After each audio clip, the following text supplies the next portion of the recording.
নমস্কাৰ আজি আমি ভিডিঅ'ত আলোচনা কৰিব লৈছো দশম শ্ৰেণীৰ সাধাৰণ বিজ্ঞানৰ পোহৰ প্ৰতিফলন আৰু প্ৰতিসৰণ এই পাঠটিৰ যেটো প্ৰতিসৰণৰ যেটো পাৰ্ট আছে সেই প্ৰতিসৰণৰ পাৰ্টিৰ ওপৰত ইয়াৰ পূৰ্বে আমি পোহৰ প্ৰতিফলন আৰু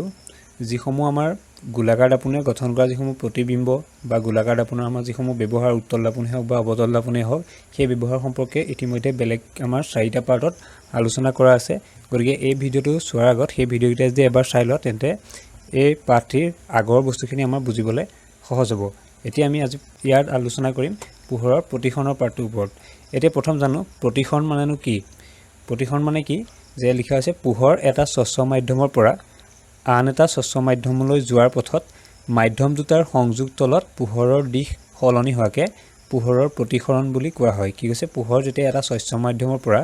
আন এটা স্বচ্ছ মাধ্যমলৈ যায় তেতিয়া সেই মাধ্যম দুটাৰ সংযোগ তলত পোহৰৰ দিশ কি হয় সলনি হয় তাকে আমাৰ কি বুলি কোৱা হয় পোহৰৰ প্ৰতিসৰণ বুলি কোৱা হয় বা আমি অন্য ধাৰণা যি ক'ব বিচাৰো আমাৰ কিতাপত যিভাগে দি আছে কিতাপৰ দৰে ক'লে এনেকৈ ক'ব যে এটা মাধ্যমৰ পৰা আন এটা মাধ্যমলৈ পোহৰ বেকাকৈ গ'লে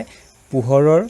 গতিৰ দিশ আনটো মাধ্যমত সলনি হয় যেন লাগে এই পৰিঘটনাটোকে পোহৰৰ প্ৰতিসৰণ বোলে মানে কি কৈছে আমি এবাৰ যদি বুজি চাও যে ইয়া যদি এটা চাও মই ইয়াত লিখিছো এটা এটো 1 নং মাধ্যম এটো 2 নং মাধ্যম এই 1 নং মাধ্যমৰ ইয়াৰ পৰা পোহৰ আহিছে আমি আগৰ যেতিয়া প্ৰতিফলন পঢ়িছিলো তাত পঢ়িছিলো যে উৎসৰ পৰা অহা ৰশ্মি সদায় আপতিত ৰশ্মি বুলি কোৱা হয় আৰু প্ৰতিফলনৰ ক্ষেত্ৰত আমি যেতিয়া উভতি যোৱা ৰশ্মি পাম তাত প্ৰতিফলিত ৰশ্মি পাম আৰু ইয়াত প্ৰতিসৰণৰ ফলত যিবোৰ ৰশ্মি পাম হেতুক আমি কম প্ৰতিসৰিত ৰশ্মি এতিয়া উৎসৰ পৰা অহা যেটো ৰশ্মি আৰু আপতিত ৰশ্মি এনেকৈ আহিছে কোনটো মাধ্যমৰ পৰা আহিছে 1 নং মাধ্যমৰ পৰা এনেকৈ আহিছে যেতিয়া এই দ্বিতীয় মাধ্যমটোত প্ৰৱেশ কৰিব দ্বিতীয় মাধ্যমটোত প্ৰৱেশ কৰাৰ লগে লগে ইয়াৰ পোহৰৰ দিশটো কি হ'ব কিছু পৰিমাণে বেকা হয় সেই বেকা হোৱাকে আমি কি বুলি কওঁ পোহৰৰ প্ৰতিফলন এটা এটো যাব লাগিছিলে এনেকৈ সিধাকে কিন্তু নগৈ কি হ'ল এনেকৈ গুছিলে বা কেতিয়াবা এনেকৈ যাব পাৰে গতিকে এই পোহৰৰ দিশ বেকা হোৱাকে আমি কি বুলি কওঁ বা সলনি হোৱাকে আমি পোহৰৰ প্ৰতিসৰণ বুলি কওঁ এতিয়া মাধ্যম বুলি যে কি বুজো 1 নং মাধ্যম আমি যে 2 নং মাধ্যম বুলি লিখিলো মাধ্যম কি হ'ব পাৰে যেনেকৈ আমাৰ বায়ু মাধ্যমৰ পৰা আমি পানী মাধ্যমত চাব পাৰো যেনেকৈ আমি খুঁটি এটা যদি পানীত পুতি থোৱা থাকে তেতিয়া আমি খুঁটিটো কি দেখা পাম যে বায়ু মাধ্যমৰ পৰা যেতিয়া খুঁটিটো পানী মাধ্যমত প্ৰৱেশ কৰা যেটো সন্ধিতল মানে পানীত যেটো লেভেলত খুঁটিটো থাকিব সেই তাত আমি কিছু মানে কি দেখিম বেকা দেখিম যেনেকৈ এটা যদি উদাহৰণ চাও আমি খুঁটিটো উদাহৰণ আছে যদি পেন্সিল এডালৰ উদাহৰণ যদি চাও এটা কাঁচৰ গিলাছত যদি আমি অলপমান পানী লৈ তাত যদি এডাল পেন্সিল যদি আংশিকভাৱে ডুবাই দিওঁ সম্পূৰ্ণৰূপে ডুবাই নহয় এনেকৈ এটা অংশ পানীত এটা অংশ ওপৰত এনেকৈ ওলাই থকাকে যদি চাওঁ এতিয়া এই যেটো পানী আছে পানীৰ এটো তলটো কি এটো পানী মাধ্যম হ'ব গ্লাছটোৰ ভিতৰত ইয়াৰ ভিতৰত যে পানী সোমাই আছে এখিনি কি পানী মাধ্যম আৰু ইয়াৰ ওপৰত কি আছে বায়ু আছে এটো হ'ল বায়ু মাধ্যম সেই তেনেকৈ আমি মাধ্যম দুটা বুজিব পাৰো এই মাধ্যম দুটাৰ সন্ধিতল মানে কি এইখিনি পৰা এইফালে বায়ু আছে এইখিনি পৰা ইয়াৰ তললে কি আছে পানী আছে গতিকে এইটোকে আমি মাধ্যম দুটাৰ সন্ধিতল বুলি ক'ম আৰু এই সন্ধিতলতে কি হয় বস্তু এটাৰ দিশৰ পৰিৱৰ্তন হয় যেন মানে কিছু পৰিমাণে বস্তু এটা বেকা হয় যেন হেতু কিহৰ কাৰণে হয় পোহৰৰ পৰিৱৰ্তনৰ কাৰণে হয় পোহৰৰ দুটি পৰিৱৰ্তনৰ কাৰণে হয় এতিয়া এই যে বেকা হোৱা যেন লাগে সেই পৰিঘটনাটোকে আমাৰ কি বুলি কোৱা হয়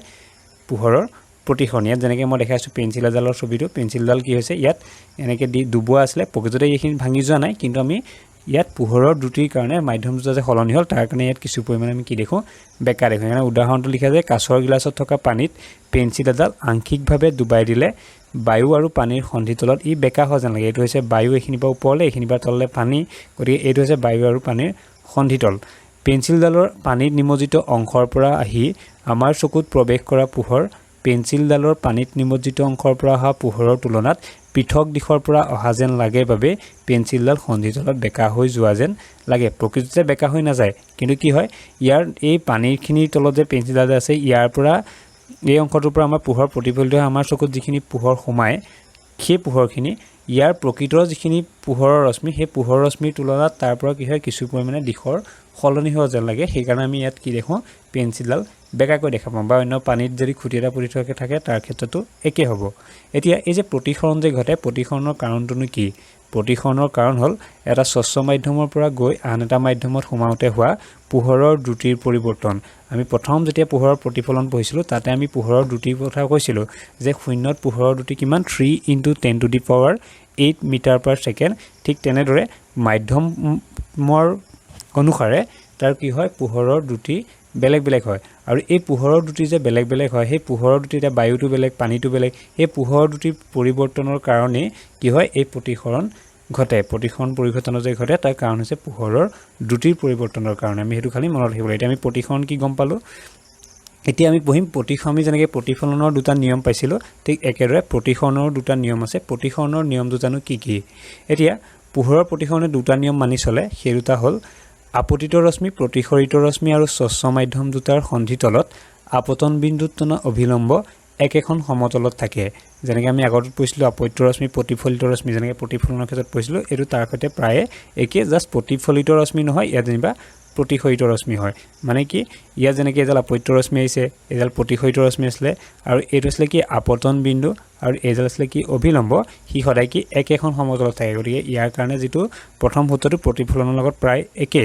কিন্তু দ্বিতীয় সূত্ৰটো অলপ বেলেগ দ্বিতীয় যিটো নিয়ম সেইটো বেলেগ ইয়াত আপতন কোণৰ সাইন আৰু প্ৰতিসৰণ কোণৰ সাইনৰ অনুপাত এটা ধ্ৰুৱক কি কৈছে ইয়াত যে আপতন কোণ কোনটো হ'ব এই যে আপত্য ৰশ্মিয়ে অভিলম্বৰ লগত কৰা কোণ এইটো এডাল আপত্য ৰশ্মি এডাল অভিলম্ব ইয়াত যিটো কোণ কৈছে এইটো হৈছে আইটো হৈছে আপতন কোণ আৰু এইডাল আছিলে কি অভিলম্ব এফালে এডাল প্ৰতিসৰিত ৰশ্মি তাৰ মাজত যিটো কোণ আছে এইটো আছিলে প্ৰতিসৰণ কোণ এই আপতন কোণ আৰু প্ৰতিসৰণ কোণৰ সাইন কি হয় সেই সাইনৰ অনুপাতটো যদি চাওঁ অনুপাতটো এটা কি পোৱা যায় ধ্ৰুৱক পোৱা যায় হেতুকে লিখা আছে যে sin i by sin r equal to ধ্ৰুৱক যেতিয়া গণিতৰ আমি ত্ৰিকোণমিতিৰ চেপ্টাৰটো পঢ়িম ত্ৰিকোণমিতিৰ তাত আমাৰ সাইনৰ বিষয়ে আমি তাত জানিব পাম এতিয়া এই আইটোৱে কি বুজাইছে ইয়াত আপতন কোণ বুজাইছে আৰু আৰটোৱে বুজাইছে কি প্ৰতিসৰণ কোণ বুজাইছে আৰু এই যিটো ধ্ৰুৱকটোকে আমি পৰৱৰ্তী সময়ত প্ৰতিসৰণাংক ৰিফ্ৰেক্টিভ ইনডেক্স হিচাপে আমি পঢ়িবলৈ পাম এই ধ্ৰুৱকটোক কি বুলি কোৱা হয় এই মাধ্যম দুটাৰ সাপেক্ষে প্ৰতিসৰণাংক কি আমি ইয়াৰ পিছৰ পঢ়িম এতিয়া তাৰ আগতে আমি কেইটামান কথা জানি থৈ যাওঁ এইখিনি আমি দুটা ইম্পৰ্টেণ্ট কথা জানি থৈ যাওঁ যে আমি যে ক'লোঁ এটা মাধ্যমৰ পৰা আন এটা মাধ্যমলৈ যেতিয়া পোহৰ যায় তাত কি হয় দিশৰ পৰিৱৰ্তন হয় এতিয়া মাধ্যমৰ অনুসাৰে কি হয় কিছুমান ক্ষেত্ৰত আমাৰ দিশৰ পৰিৱৰ্তনবোৰ বেলেগ বেলেগ হয় যদি লঘুতৰ মাধ্যমৰ পৰা ঘনতৰ মাধ্যমলৈ পোহৰ গতি কৰে লঘুতৰ মাধ্যমৰ পৰা ঘনতৰ মাধ্যমলৈ যেনেকৈ আমি লঘুতৰ বুলি ক'লে পানী আমি কি বায়ু মাধ্যম ল'ব পাৰোঁ আৰু ঘনতৰ মাধ্যম হিচাপে কাক ল'ব পাৰোঁ পানী মাধ্যম ল'ব পাৰে এইফালে বায়ু মাধ্যম এইটো পানী মাধ্যম বা এইটো কাঁচো হ'ব পাৰে মানে গ্লাছ বুলি যিটো কওঁ গ্লাছৰ মাধ্যমো হ'ব পাৰে তেনেকৈ আমি ল'ব পাৰোঁ এতিয়া এই লঘুতৰ মাধ্যমৰ পৰা যেতিয়া ঘনতৰ মাধ্যমলৈ পোহৰ প্ৰৱেশ কৰে ইয়াৰ পৰা যেনেকৈ এইফালে আহিছে এইফালে যেনেকৈ পাৰ হৈ গৈছে তেতিয়া কি হয় তাত সেই যিডাল প্ৰতিসৰিত ৰশ্মি হয় সেই প্ৰতিসৰিত ৰশ্মিডাল আমি কেনেকৈ হয় মই ইয়াত দেখাব যাম এতিয়া এই জাল ৰশ্মি আছিলে ৰশ্মিডাল আহিব লাগিছিলে এইডাল এনেকৈ চিধাকৈ কিন্তু নাহি পেলাই কি হয় এই অভিলম্বডালৰ ফালে কি হয় সি চাপ খাই যায় মানে লঘুতৰ মাধ্যমৰ পৰা যেতিয়া ঘনতৰ মাধ্যমত পোহৰৰ ৰশ্মি প্ৰৱেশ কৰে তেতিয়া সেই যিডাল প্ৰতিসৰিত ৰশ্মিডাল কাৰ ফালে অভিলম্বৰ ফালে কাষ চাপে সেইটোকে লিখা আছে যে পোহৰৰ ৰশ্মি লঘুতৰ মাধ্যমৰ পৰা ঘনতৰ মাধ্যমত প্ৰৱেশ কৰিলে প্ৰতিসৰিত ৰশ্মি অভিলম্বৰ কাষ চাপে যেনেকৈ যাব লাগিছিলে এডাল চিধাকৈ এনেকৈ কিন্তু নগৈ এইফালে কাষ চাপিলে সেইটো হৈছে তেনেকৈ আৰু যেতিয়া ঘনতৰ মাধ্যমৰ পৰা লঘুতৰ মাধ্যমত প্ৰৱেশ কৰে মানে যেনিবা কিবা কাছৰ পৰা যেনিবা বায়ুত প্ৰৱেশ কৰিছে বা পানীৰ পৰা যেনিবা বায়ুত প্ৰৱেশ কৰিছে তেতিয়া তাত কিন্তু অকণমান কথাটো বেলেগ হয় তেতিয়া কি হ'ব পোহৰ ৰশ্মি ঘনতৰ মাধ্যমৰ পৰা লঘুতৰ মাধ্যমত প্ৰৱেশ কৰিলে প্ৰতিসৰিত ৰশ্মি অভিলম্বৰ পৰা আঁতৰি যায় যেনেকৈ ইয়াত যদি আমি যদি চাওঁ এডাল আপত্য ৰশ্মি আছিলে ই চিধাকৈ আহিব লাগিছিলে এনেকৈ গতিকে ইয়াত কি হৈছে ই কিন্তু অভিলম্বৰ ফালে কাষ নাচাপে অভিলম্বৰ পৰা সি কি হৈ গৈছে আঁতৰি হৈ গৈছে আমাৰ কি হয় অভিলম্বৰ পৰা কাষ চাপালে কি হ'ল এইফালে আহিলহেঁতেন কিন্তু এইফালে গৈছে মানে কি অভিলম্বৰ পৰা আঁতৰি গৈছে গতিকে ঘনতৰ মাধ্যম আমি যদি চাওঁ লঘুতৰ মাধ্যমত কি হয় পোহৰৰ ৰশ্মি অভিলম্বৰ ফালে কাষ চাপে প্ৰতিসৰিত ৰশ্মি আৰু ঘনতৰ মাধ্যমৰ পৰা যেতিয়া লঘুতৰ মাধ্যমত প্ৰৱেশ কৰে তেতিয়া প্ৰতিসৰিত ৰশ্মিডাল অভিলম্বৰ পৰা কি হৈ যায় আঁতৰি যায় এই কথাটো খালি আমি মনত ৰাখিব লাগিব এতিয়া নেক্সট আমাৰ আছে আয়তাকাৰ কাছৰ টুকুৰাৰ মাজেৰে প্ৰতিসৰণ আয়তাকাৰ যিটো আমি গ্লাছ স্লেব বুলি কওঁ গ্লাছ স্লেবৰ মাজেৰে বা কাছৰ টুকুৰাৰ মাজেৰে প্ৰতিসৰণ কেনেকৈ ঘটে এতিয়া ইয়াত আমি এটা কাৰ্যকলাপ দিয়া আছে এই কাৰ্যকলাপটো তোমালোকে পঢ়ি চাবা ইয়াত কি কৈছে কাৰ্যকলাপটো মই থুলমূলকৈ কৈ দিছোঁ যে আমি যদি এখন যদি গ্লাছৰ টুকুৰা লওঁ এটা যদি কাছৰ টুকুৰা লওঁ বা গ্লাছ স্লেব এখন যদি লওঁ এইখন গ্লাছ স্লেবখন এনেকৈ যিখন আছে আমাৰ এইখন যে আছে এইখন এখন গ্লাছ স্লেব এই যিটো ABCD যে আছে ABCD এখন গ্লাছ স্লেব বুলি যদি ধৰোঁ এই গ্লাছ স্লেবখন আমি কি হয় এখন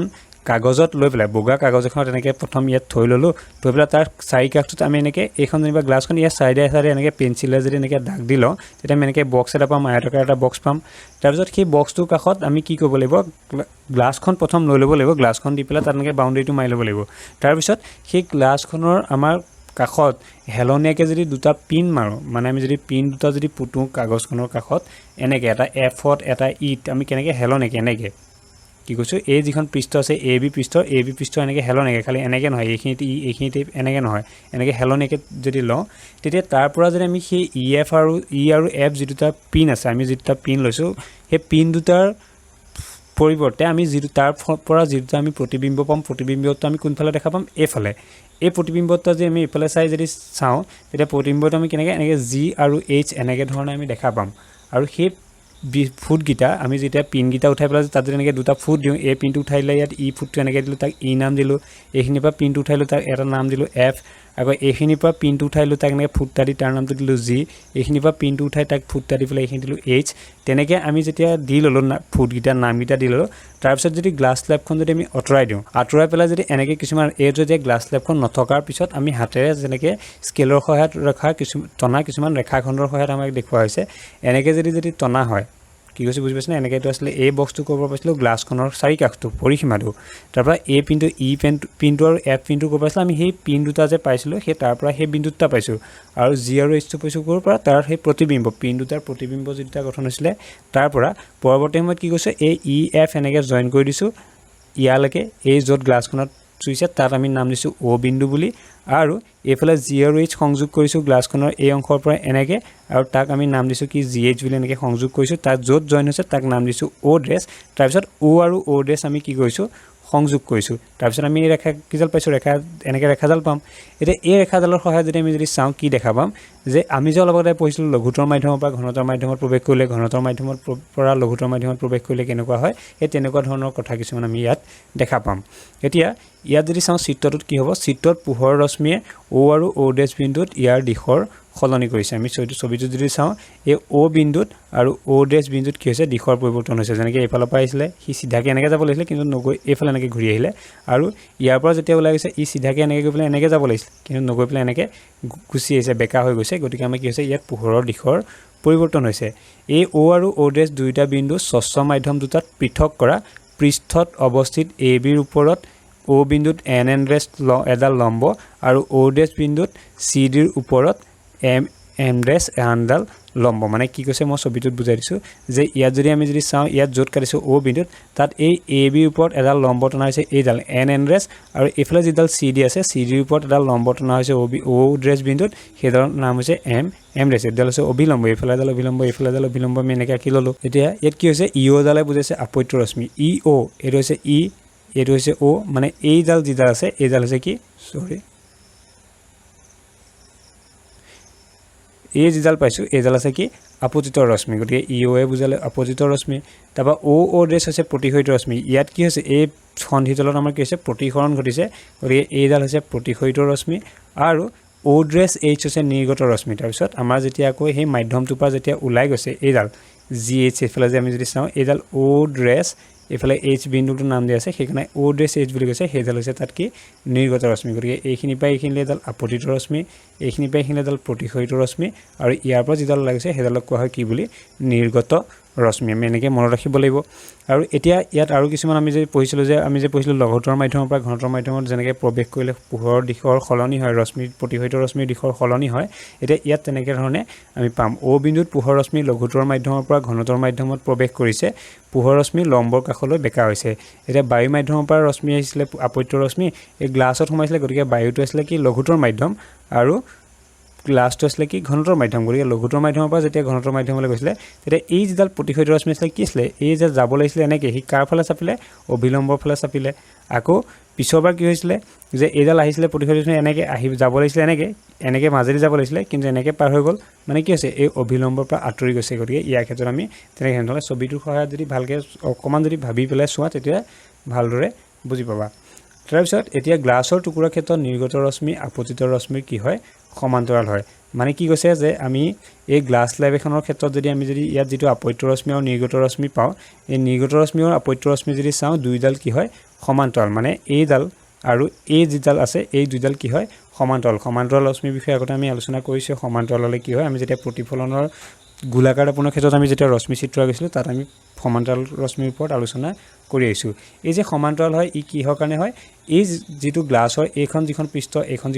এই পৃষ্ঠ দুখন সমান্তৰাল হোৱাৰ কাৰণে সেই ৰেখাডালো সমান্তৰাল হয় ইয়াত লিখা আছে যে কাঁচৰ টুকুৰাটোৰ বিপৰীত সমান্তৰাল পৃষ্ঠ দুখন আৰু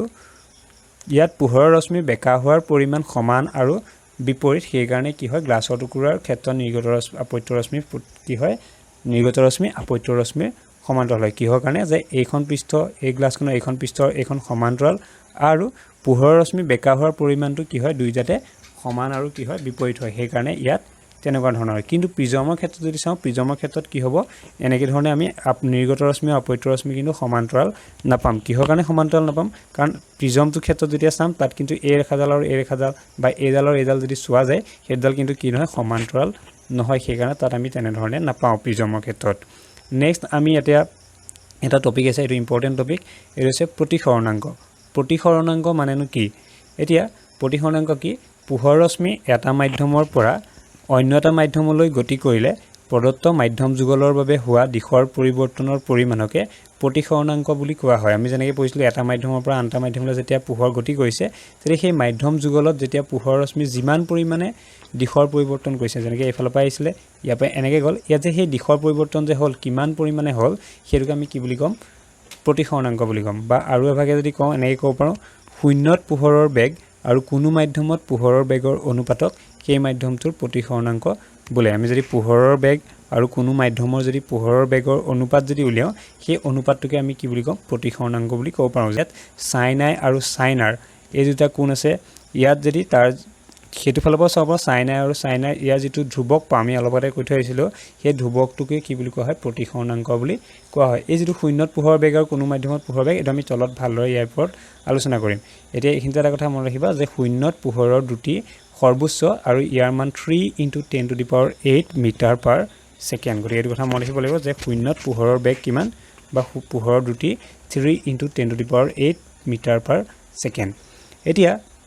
আমি কোনো মাধ্যমত যদি পোহৰৰ প্ৰতিসৰণাংক যদি উলিয়াবলৈ যাওঁ তেতিয়া আমি কেনেকৈ উলিয়াব পাৰোঁ যে ইয়াত যদি প্ৰথম চাওঁ যদি মাধ্যম দুটা আমি যদি শূন্য মাধ্যম আৰু অন্য এটা মাধ্যমক যদি নধৰি 1 নং আৰু 2 নং মাধ্যম বুলি ধৰোঁ তেতিয়া কি যদি 1 নং মাধ্যমৰ পৰা 2 নং মাধ্যমলৈ গতি কৰা পোহৰৰ ৰশ্মি এডাল বিবেচনা কৰা হয় যেনেকৈ এইডাল এইটো 1 নং মাধ্যম এইটো 2 নং মাধ্যম ইয়াত এইডাল পোহৰৰ ৰশ্মি গৈছে এই পোহৰৰ ৰশ্মিডালৰ ক্ষেত্ৰত যদি 1 নং মাধ্যমত পোহৰৰ দুটি যদি কি v1 মানে এই প্ৰথম মাধ্যমত এইডাল যোৱাৰ দুটিটো কিমান আছিলে v1 আৰু 2 নং মাধ্যমত দুটি v2 মানে ইয়াত যেতিয়া হি ইয়াৰ পৰা কি আছে এইখিনিলৈকে প্ৰথম মাধ্যমত আছিলে তাৰ পৰা যেতিয়া 2 নং মাধ্যমত প্ৰৱেশ কৰিলে তাৰ দুটিটো কি হৈ গ'ল সলনি হৈ যাব সেই দুটিটো কি বুলি ধৰা হ'ল v2 বুজি পাইছো না যে প্ৰথম এইডাল ৰশ্মি আছিলে প্ৰথম বায়ু মাধ্যমত আছিলে 1 নং মাধ্যম বুলি কৈছো 1 নং মাধ্যমত আছিলে তেতিয়া তাৰ দুটি বেলেগ আছিলে সেইটো হৈছে v1 বুলি ধৰা হৈছে আৰু দ্বিতীয় মাধ্যমত যেতিয়া প্ৰৱেশ কৰিলে তাৰ দুটিও বেলেগ হ'ল সেইটো ধৰিলো v2 এতিয়া এই যে 1 নং মাধ্যমৰ সাপেক্ষে যদি আমি 2 নং মাধ্যমৰ প্ৰতিসৰণাংক উলিয়াবলৈ দিওঁ তেতিয়া তাত কি লিখিম n21 এনেকৈ n টো কি বুজাইছে প্ৰতিসৰণাংক বুজাইছে ইয়াক মিউ আখৰ বুজায় এটা কথা মনত ৰাখিবা প্ৰতিসৰণাংক মিউ আখৰ বুজায় গ্ৰীক আখৰ মিউটো কেনেকুৱা দেখিবলৈ ইউটো নিচিনা এনেকুৱা নিচিনা অকণমান এনেকুৱা নিচিনা তেনেকুৱা নিচিনা আমি মিউ পাওঁ এতিয়া ইয়াত খালি আমাক তোমালোকৰ কিতাপত দিয়া আছে n বুলি গতিকে আমি n বুলিয়ে পঢ়িম কাৰ সাপেক্ষে লৈছোঁ 1 নং মাধ্যমৰ সাপেক্ষে 2 নং মাধ্যমৰ গতিকে ইয়াত লিখা আছে 1 নং মাধ্যমৰ সাপেক্ষে 2 নং মাধ্যমৰ কি কৈছোঁ বুজি পাইছেনে আকৌ এবাৰ মই দেখাই দিছোঁ কেনেকৈ লিখা হৈছে যে 2 নং মাধ্যমৰ উলিয়াইছে তাক প্ৰথম লিখিছোঁ কাৰ সাপেক্ষে 1 নং মাধ্যমৰ সাপেক্ষে ইয়াত একটো লিখিছোঁ আৰু যিটো মাধ্যমৰ উলিওৱা হয় তাক সদায় তলত লিখা হয় 2 নং মাধ্যমৰ প্ৰতিসৰণাংক উলিয়াইছোঁ ইয়াত সেইকাৰণে লিখা আছে 2 নং মাধ্যমৰ কি 2 নং মাধ্যমত পোহৰৰ দুটি আৰু ওপৰত লিখা আছে 1 নং মাধ্যমত পোহৰৰ দুটি গতিকে আমি পোহৰৰ দুটি অনুপাত বুলি লগতে পঢ়ি আহিছিলোঁ গতিকে এনেকৈ লিখিব লাগিব যে 1 নং মাধ্যমৰ সাপেক্ষে 2 নং মাধ্যমৰ প্ৰতিসৰণাংক হ'ব n21 2 নং মাধ্যম উলিয়াইছোঁ এখানে 2 টো আগত দিছোঁ আৰু কেনেকৈ মনত ৰাখে মই সেইটো শিকাইছোঁ আৰু ওপৰত লিখিছোঁ 1 নং মাধ্যমত পোহৰৰ দুটি যাৰ সাপেক্ষে উলিয়াম আৰু যাৰ উলিয়াব লাগে তাক তলত যে 2 নং মাধ্যমত পোহৰৰ দুটি এতিয়া প্ৰথম মাধ্যমটোত কি আছিলে v1 আৰু দ্বিতীয় মাধ্যমটোত কি আছিলে v2 গতিকে v1ক যেতিয়া v2 আমি হৰণ কৰি দিম বা দুইটাই যেতিয়া অনুপাত উলিয়াম সেইটো হ'ব কি তাৰ প্ৰতিসৰণাংক একেবাৰে সহজ হয় আৰু 2 নং মাধ্যমৰ সাপেক্ষে যদি 1 নং মাধ্যমৰ প্ৰতিসৰণাংক উলিয়াওঁ তেতিয়াও একেই হ'ব 1 নং মাধ্যমৰ প্ৰতিসৰণাংক লৈছোঁ 1 টো আগত লিখিছোঁ কাৰ সাপেক্ষে 2 নং মাধ্যমৰ সাপেক্ষে 2 টো পিছত লিখিছোঁ আৰু যাৰ উলিয়াব লাগে 1 নং মাধ্যমৰ উলিয়াব লাগে সেইকাৰণে 1 নং মাধ্যমৰ পোহৰ দুটিটো তলত লিখিছোঁ আৰু যাৰ সাপেক্ষে লৈছোঁ 2 নং মাধ্যমৰ সাপেক্ষে উলিয়াইছোঁ গতিকে 2 নং মাধ্যমত পোহৰ দুটিটো ওপৰত লিখিছোঁ গতিকে 2 নং মাধ্যমত পোহৰ দুটি আছিলে v2 আৰু 1 নং মাধ্যমত পোহৰ দুটি আছিলে v1 গতিকে v2/v1 ইয়াৰ অনুপাতটো যদি আমি উলিয়াওঁ তেতিয়া ইয়াৰ প্ৰতিসৰণাংক পাম এতিয়া এইখিনি আমি 1 নং মাধ্যম 2 নং মাধ্যম হিচাপে ধৰি পেলাই এইখিনি পাইছিলোঁ কিন্তু আমি যদি শূন্য মাধ্যম বুলি বা বায়ু মাধ্যম বুলি যদি ধৰি লওঁ তেতিয়া তাৰ কাৰণে আমি প্ৰতিসৰণাংক কেনেকৈ পাম প্ৰথম মাধ্যমটো যদি আমি শূন্য বা বায়ু বুলি ধৰোঁ তেতিয়া লিখা হৈছে যে শূন্য বা বায়ুত পোহৰৰ বেগ আৰু প্ৰদত্ত কোনো মাধ্যমত পোহৰৰ বেগৰ অনুপাতক সেই মাধ্যমটোৰ পৰম প্ৰতিসৰণাংক বোলে আমাক সুধিব পাৰে পৰম প্ৰতিসৰণাংক কাক কয় ইয়াৰ আগৰ যিকেইটা পাইছিলোঁ আমি সেইকেইটা আপেক্ষিক প্ৰতিসৰণাংক বুলি ক'ব পাৰোঁ 1 নং মাধ্যমৰ সাপেক্ষে যেনেকৈ 2 নং মাধ্যমৰ উলিয়াইছিলোঁ আৰু শূন্য বা বায়ু পোহৰৰ বেগ আৰু প্ৰদত্ত কোনো মাধ্যমৰ যেতিয়া প্ৰতিসৰণাংক উলিয়াব দিয়ে মানে শূন্য সাপেক্ষে বা বায়ু সাপেক্ষে অন্য এটা মাধ্যমৰ যেতিয়া প্ৰতিসৰণাংক উলিয়াব দিয়ে তাক কি বুলি কোৱা হয় পৰম প্ৰতিসৰণাংক বুলি কোৱা হয় আমি সেইকাৰণে লিখিছোঁ শূন্য বা বায়ু মাধ্যম সাপেক্ষে কোনো মাধ্যমৰ প্ৰতিসৰণাংকক পৰম প্ৰতিসৰণাংক বুলি কোৱা হয় এতিয়া আৰু এই যেটো পৰম প্ৰতিসৰণাংক তাকে কি বুলি কোৱা হয় কেৱল প্ৰতিসৰণাংক বুলি কোৱা হয় যদি বায়ুত পোহৰৰ দুটি আমি c বুলি ধৰো আৰু মাধ্যমত পোহৰৰ দুটি যদি v বুলি ধৰো তেনে মাধ্যমটোৰ প্ৰতিসৰণাংক কি হ'ব n m m মানে মিডিয়াম ইয়াৰ যেটো মিডিয়াম আছে এটো কোন মাধ্যমৰ আমি ইংৰাজী মিডিয়ামটো গতিকে ইয়াত m বুলি লিখা আছে গতিকে ইয়াৰ n m মানে মাধ্যমত কি প্ৰতিসৰণাংক কি হ'ব বায়ু সাপেক্ষে লৈছো গতিকে বায়ু পোহৰ দুটি ওপৰ লিখিম আৰু মাধ্যমৰ পোহৰ দুটি তল লিখিম বায়ুত পোহৰ দুটি কিমান আছে c গতিকে c টো ওপৰ লিখিছো আৰু মাধ্যমত পোহৰ দুটি v গতিকে v টো তল লিখিছো ইয়াৰ যেটো মান হ'ব 6 যদি v ৰে ডিভাইড কৰি দিও বা c বা v যদি অনুপাত উলিয়াও হেতু হ'ব আমাৰ ইয়াৰ কি প্ৰতিসৰণাংক গতিকে বায়ু বা শূন্য সাপেক্ষে ধৰি আমি কোনো এটা মাধ্যমৰ কি কৰিব পাৰো প্ৰতিসৰণাংক এনেদৰে উলিয়াব পাৰো এতিয়া ইয়াত যদি আমাক কোনোবা এটা কোৱেশ্চন যদি বা দিয়া থাকিলে এনেকে যদি দিয়া থাকে যে পানীৰ প্ৰতিসৰণাংক 1.33 এটা আমি কি বুজি পাম এনেকে যদি দিয়া থাকে যে পানীৰ প্ৰতিসৰণাংক 1.33 ইয়াৰ পৰা এটো বুজিব লাগিব যে বায়ুত পোহৰৰ দুটি আৰু পানীত পোহৰৰ দুটিৰ অনুপাত কাৰ সাপেক্ষে বায়ুৰ সাপেক্ষে পানীৰ অনুপাত কিমান হয় 1.33 এই যে অনুপাতটো যে থাকে সেই অনুপাতটো 1.33 যদি পাও হেতু হ'ব পানীৰ প্ৰতিসৰণাংক ইয়াত আমি বেলেগ বেলেগ কিছুমান মাধ্যমৰ কি দিয়া আছে প্ৰতিসৰণাংকবোৰ দিয়া আছে বায়ুত কিমান বৰফত কিমান পানীত কিমান এইখন তোমালকে এবাৰ চাব পাৰা এইখিনি আমি আৰু এটা কথা জানিতে যাও যে মাধ্যম এটা আলোকিভাৱে ঘনতৰ হলেও তাৰ ভৰ ঘনত্ব বেছি নহবও পাৰে উদাহৰণস্বৰূপে কেৰাচিনৰ প্ৰতিসৰণাংক পানীতকৈ বেছি ই পানীতকৈ আলোকিভাৱে বেছি ঘনতৰ যদিও ইয়াৰ ভৰ ঘনত্ব কিন্তু পানীতকৈ কম কি কৈছে যে আলোকিভাৱে বস্তু এটা যদি বেছিকে ঘনতৰ হয়ও তাৰ ঘনত্বটো যদি বেছিও হয় ই কিন্তু ভৰ ঘনত্বটো তাৰ কি হ'ব পাৰে কম হ'ব পাৰে গতিকে এনেকুৱা নহয় যে আলোকিভাৱে ঘনত্ব হলে তাৰ ভৰ ঘনত্বও বেছি হ'ব তেনেকুৱা নহব পাৰে এটা আলোকিভাৱে ঘনত্ব মানেনো কি আমি হেতু ইয়াত পঢ়ি থৈ যাও প্ৰথম লিখা আছে কি মাধ্যম এটাৰ পোহৰ প্ৰতিসৰণ কৰি পোহৰৰ প্ৰতিসৰণ কৰিব পৰা সামৰ্থ্য কি আলোকিক ঘনত্বৰে প্ৰকাশ কৰিব পাৰি আলোকিক ঘনত্বৰ এটা বিশেষ অৰ্থ আছে ই ভৰ ঘনত্বৰ সৈতে একে নহয় কি কৈছে আলোকিক ঘনত্ব ভৰ ঘনত্বৰ সৈতে একে নহয় আমি এই অধ্যায়ত লঘুতৰ মাধ্যম আৰু ঘনতৰ মাধ্যম আদি সংজ্ঞা ব্যৱহাৰ কৰিছো ইয়াৰ অৰ্থ ক্ৰমান্বয়ে আলোকিকভাৱে লঘুতৰ মাধ্যম আৰু আলোকিকভাৱে ঘনতৰ মাধ্যম মানে কি এটা মাধ্যম আন এটাতকৈ আলোকিকভাৱে ঘনতৰ বুলি আমি কেতিয়া ক'ব পাৰো যে দুটা মাধ্যমৰ তুলনা কৰি যিটো মাধ্যমৰ প্ৰতিসৰণাংক বেছি পোৱা যায় দুটা মাধ্যমৰ তুলনা কৰি যিটো মাধ্যমৰ প্ৰতিসৰণাংক বেছি হয় সেই মাধ্যমটোকে আলোকিকভাৱে বেছি ঘনতৰ আৰু যিটোৰ প্ৰতিসৰণাংক কম হয় তাকে আমি কি আলোকিকভাৱে লঘুতৰ বুলি কওঁ ইয়াৰ পৰা আমি বাকিখিনি কথা বাদি যদি মূল পইণ্ট লৈ আহোঁ তেতিয়া আমি দেখা পাম যে দুটা মাধ্যমৰ যদি তুলনা কৰোঁ তাৰ যিটো মাধ্যমৰ প্ৰতিসৰণাংক বেছি তাক কোৱা হয় আলোকিকভাৱে বেছি ঘনতৰ আৰু যাৰ প্ৰতিসৰণাংক কম যিটো মাধ্যমৰ প্ৰতিসৰণাংক কম তাক কোৱা হয় আলোকিকভাৱে লঘুতৰ তেতিয়া আমি এটো মনত ৰাখিব লাগিব পোহৰৰ দুটি ঘনতৰ মাধ্যমতকৈ লঘুতৰ মাধ্যমত বেছি যে লঘুতৰ মাধ্যম এটাত পাতল মাধ্যম এটাত কি হয় পোহৰৰ দুটি সদায় বেছি হয় গতিকে লঘুতৰ মাধ্যমৰ পৰা ঘনতৰ মাধ্যমলৈ যোৱা পোহৰ ৰশ্মিৰ দুটি হ্ৰাস হয় আৰু উলম্ব দিশলৈ বেকা হয় ই ঘনতৰ মাধ্যমৰ পৰা লঘুতৰ মাধ্যমলৈ গতি কৰিলে ইয়াৰ দুটি বৃদ্ধি হয় উলম্বৰ আঁতৰলৈ বেকা হয় আমি আগত যেনেকৈ পঢ়িছিলোঁ লঘুতৰ পৰা কি হয় ঘনতৰলৈ গ'লে কি হয় বা ঘনতৰৰ পৰা লঘুতৰলৈ গ'লে কি হয় এই কথাকেইটা খালি মন দি চাবা ইয়াৰ পৰা আমি কিছুমান কথা গম পাম যে লঘুতৰৰ পৰা ঘনতৰ গ'লে পোহৰৰ দুটি হ্ৰাস হয় বৃদ্ধি হয় সেই কথাখিনি ইয়াৰ পৰা আমি গম পাম গতিকে কথাখিনি ভালদৰে পঢ়ি চাবা তাৰপিছত আমি এতিয়া ইম্পৰ্টেণ্ট আৰু এটা ইম্পৰ্টেণ্ট টপিকলৈ আহিছোঁ লেন্স কি এতিয়া লেন্স কি বুলি যদি আমি চাওঁ লেন্স হ'ল দুখন পৃষ্ঠৰে আৱৰা এটা স্বচ্ছ পদাৰ্থ যাৰ এখন বা দুইখন পৃষ্ঠই কি হ'ব পাৰে গোলাকাৰ হ'ব পাৰে লেন্স কি এতিয়া দুখন পৃষ্ঠৰে আৱৰা এটা স্বচ্ছ পদাৰ্থ ইয়াৰ কি হ'ব পাৰে এখন কোনোবা এখন পৃষ্ঠ গোলাকাৰ হ'বই লাগিব এখন পৃষ্ঠও গোলাকাৰ হ'ব পাৰে নহলে দুইখন পৃষ্ঠও কি হ'ব পাৰে গোলাকাৰ হ'ব পাৰে যদি লেন্সখনৰ এখন পৃষ্ঠ গোলাকাৰ হয় তেতিয়া আনখন কি হ'ব সমতল হ'ব আৰু দুইখনটো গোলাকাৰ হ'লে কি হ'ব গম পালো দুইখন গোলাকাৰেই হ'ব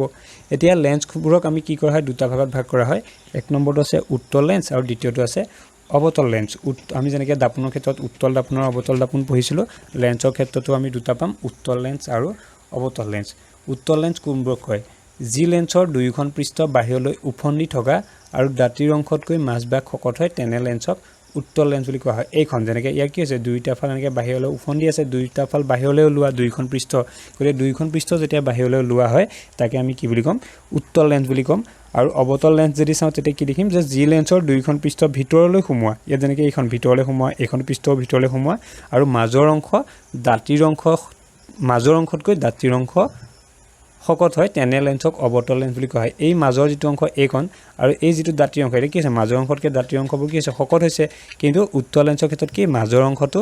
দাঁতিৰ অংশতকৈ মাজৰ অংশটোহে শকত দাঁতিৰ অংশটো কি হয় ক্ষীণ হয় গতিকে এনেকুৱাবোৰক যিবোৰ দুইখন পৃষ্ঠ ওপৰলৈ বা বাহিৰলৈ ওলোৱা হয় আৰু মাজৰ অংশটো শকত হয় সেইবোৰক উত্তল লেন্স আৰু যিবোৰৰ দুইখন পৃষ্ঠ ভিতৰলৈ সোমোৱা আৰু মাজ অংশ দাঁতি কাষৰীয়া অংশত দাঁতিৰ অংশতকৈ কি হয় ক্ষীণ হয় তেনেবোৰ লেন্সক আমি অৱতল লেন্স বুলি ক'ম গতিকে ছবিটা মনত ৰাখিবা কোনটো কি লেন্স আমি ভালকৈ মনত ৰাখিব লাগিব এতিয়া এই যিবোৰ উত্তল লেন্স আছে উত্তল লেন্সে কি কৰে পোহৰ অভিসাৰিত কৰে বাবে ইয়াক অভিসাৰী লেন্স বুলি কোৱা হয় আমাক একদম ইম্পৰ্টেণ্ট কথা যে উত্তল লেন্সক কি বুলি কোৱা হয় অভিসাৰী লেন্স বুলি কোৱা হয় কিহৰ কাৰণে যে ইয়াত যেতিয়া কোনো উৎসৰ পৰা অহা পোহৰ ৰশ্মি এনেকৈ পৰে এইফালৰ পৰা যেনেকৈ এটা ৰশ্মি আহিছে এইফালৰ পৰা ৰশ্মি আহিছে এইফালৰ পৰা ৰশ্মি আহিছে এইফালৰ পৰা ৰশ্মি আহিছে ই কি কৰে এই লেন্সখনত পৰাৰ পিছত কি হ'ব ই এক বিন্দুমুখী কৰে পোহৰ ৰশ্মিবোৰ কি কৰে এক বিন্দুমুখী কৰে যেনেকৈ এইফালৰ পৰা অহা পোহৰ এইফালে ইয়ালৈ পঠালে ফ'কাছ হ'লে ইয়াৰ পৰা হ'লে ইয়াৰ ফ'কাছ হ'লে পঠালে ইয়াৰ পৰা অহাখিনি ফ'কাছ হ'লে পঠালে ইয়াক এটা বিন্দুমুখী যেতিয়া কৰিব তাকে আমি অভিসাৰী কৰা বুলি কওঁ আৰু যিটো উত্তল লেন্সে পোহৰ অভিসাৰী কৰে সেইকাৰণে তাক অভিসাৰী লেন্স বুলি কোৱা হয় আৰু অৱতল লেন্সে পোহৰ কি কৰে অপসাৰিত কৰে আৰু সেইবাবে এক অপসাৰী লেন্স বুলি কোৱা হয় গতিকে উত্তল লেন্সক কয় অভিসাৰী লেন্স অৱতল লেন্সক কয় অপসাৰী লেন্স এতিয়া অৱতলক অপসাৰী বুলি কি হয় কিয় কয় যে ইয়াৰ পৰা যেনেকৈ এই পোহৰ ৰশ্মি আহিছে ই কি কৰিছে ই ইয়াৰ পৰা অপসাৰিত কৰিছে যেনেকৈ এইফালে আহিছে এনেকৈ আঁতৰাই পঠিয়াইছে এইফালে আহিছে এনেকৈ আঁতৰাই পঠিয়াইছে এক বিন্দুমুখী ইয়াত নাই কৰা গতিকে এনেকৈ অপসাৰিত কৰে কাৰণে ইয়াক অপসাৰী লেন্স বুলি কোৱা হয় এতিয়া আমি যদি লেন্সৰ যদি আৰু কিছুমান যদি চাওঁ এনেকৈ যদি দুখন উত্তল লেন্স যদি থাকে তেতিয়া আমি তাক দ্বি উত্তল বুলি ক'ম এখন সমতল এখন উত্তল যদি থাকে তাক সমতল উত্তল বুলি ক'ম এখন অৱতল আনখন যদি উত্তল হয় তেতিয়া তাক ক'ম অৱতল উত্তল লেন্স আৰু দুইখন লেন্স যদি কি হয় অৱতল হয় এনেকুৱা তেতিয়া আমি তাক দ্বি অৱতল যেনেকৈ দ্বি অৱতল লেন্সকে অৱতল লেন্স বুলি কয় আৰু দ্বি উত্তল লেন্সকে উত্তল লেন্স বুলি কয় আৰু এনেকৈ যদি এখন সমতল হয় এখন অৱতল হয় তেতিয়া তাক আমি সমতল অৱতল লেন্স আৰু এখন যদি উত্তল এখন যদি অৱতল হয় তাক কোৱা হয় কি উত্তল অৱতল লেন্স গতিকে এইখিনি আমি এনেদৰে জানিব লাগিব প্ৰতিসৰণৰ যিটো পাৰ্ট আছে প্ৰতিসৰণৰ পাৰ্টটো প্ৰথম ইমানতে হৈছে কিন্তু ইয়াৰ উপৰি আমি আৰু কিছুমান পঢ়িব লাগিব যে লেন্সৰ যিসমূহ আমাৰ প্ৰতিবিম্ব গঠন কৰে গোলাকাৰ লেন্সসমূহ মানে কি উত্তল লেন্স আৰু অৱতল লেন্সে আমাৰ যিসমূহ প্ৰতিবিম্ব গঠন কৰে সেই প্ৰতিবিম্বৰ ৰশ্মি চিত্ৰৰ ওপৰত পঢ়িব লাগিব আৰু ইয়াৰ কিছুমান আমি চিহ্নৰ কথা শিকিব লাগিব তাৰ বিষয়ে আমি পৰৱৰ্তী ভিডিঅ'ত আলোচনা কৰিম আজিলৈ ভিডিঅ'টো ইমানতে ৰাখিছোঁ ধন্যবাদ